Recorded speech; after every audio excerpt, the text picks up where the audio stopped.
the recipients of your random acts of kindness are received, and they don't even know you, and you don't know them. So what we are doing is that we are doing those random acts of kindness anonymously. And I regard that when we do something anonymously for another person, that it is probably the most precious thing that we can give another human being.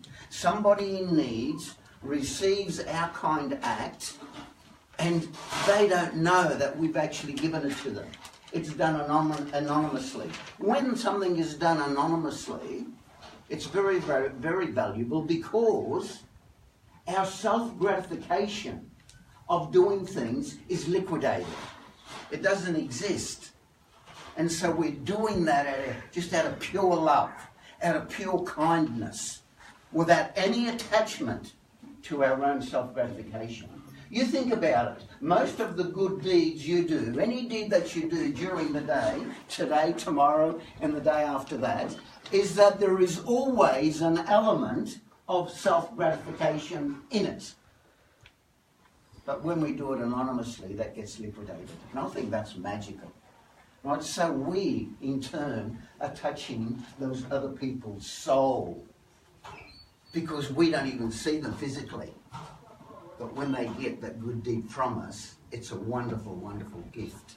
And some of those awards that were given out today, just perfectly demonstrates that kindness and the way that we actually interact with other people. So that makes us Lions pretty unique. Not only just because we are doing those random acts of kindness to others we don't even know, but we are a very small minority in the community. The population of 5 million in Sydney, for example, and let's just halve that to what number of those population could actually be members, and let's just even go down further. So 2 million people. Out of 2 million people, surely we should actually have 10% of people that would actually indulge in this kind acts that we Lions do, and Rotary and other service clubs.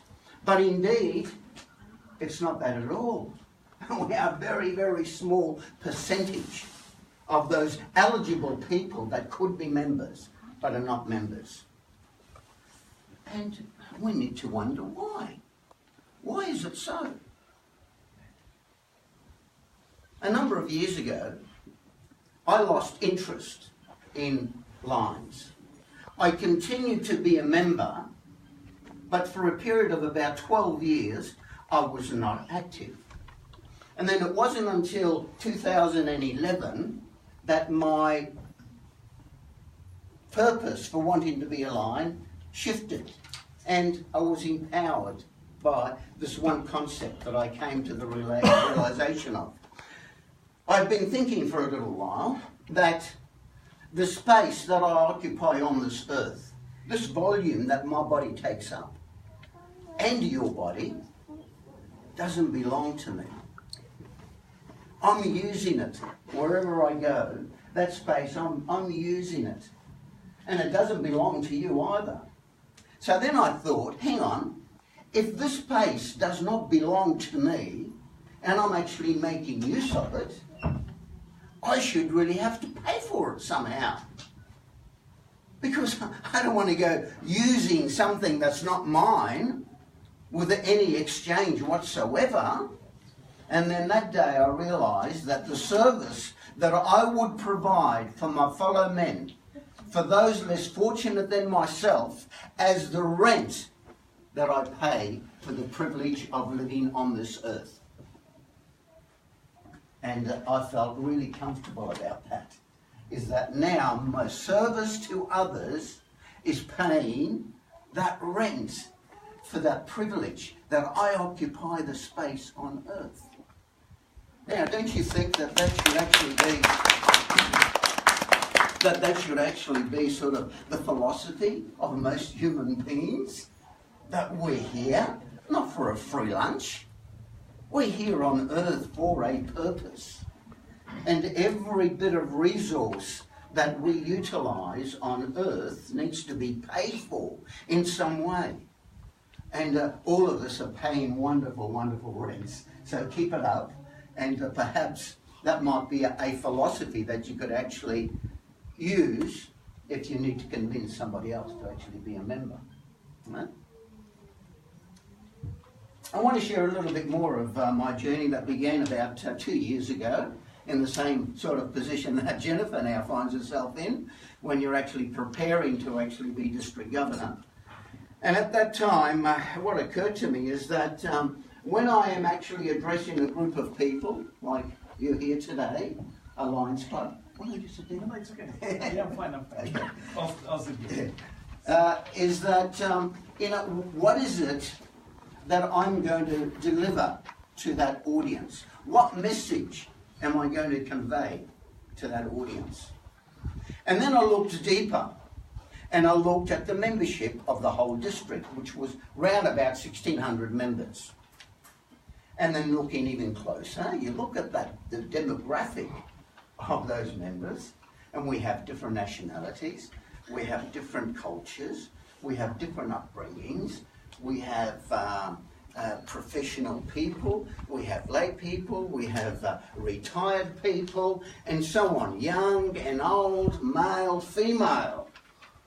And so the diversity was so great that I thought to myself, well, what formula am I going to use so that when I speak to them, that they are going to get the same message when there is all that diversity? And even in this room, there is so much diversity that surely that if I pick just one formula to try and fit all of those, you will not get equally the message because of that diversity.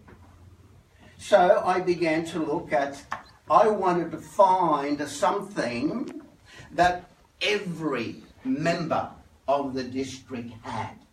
One common thing that everybody had, and everybody had equally. And it was a big challenge. I was looking and looking and looking, and it came down to, that this is not the common thing, but I started to look at relationships. By the way, what business do you think we Lions are in? People business. Who's that? People business. Yeah. You see, people say, oh, we serve the community, we do this, we do that, we provide service. No, we are in the people business. Because without people, we can't do any service. All we have are people.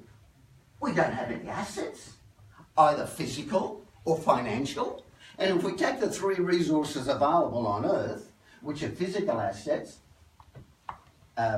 financial assets, and human resources, they're resources, not assets, human resources. So we've got physical resource, financial resource, and human resource. And which of those three assets, those three resources, do you think is the most important?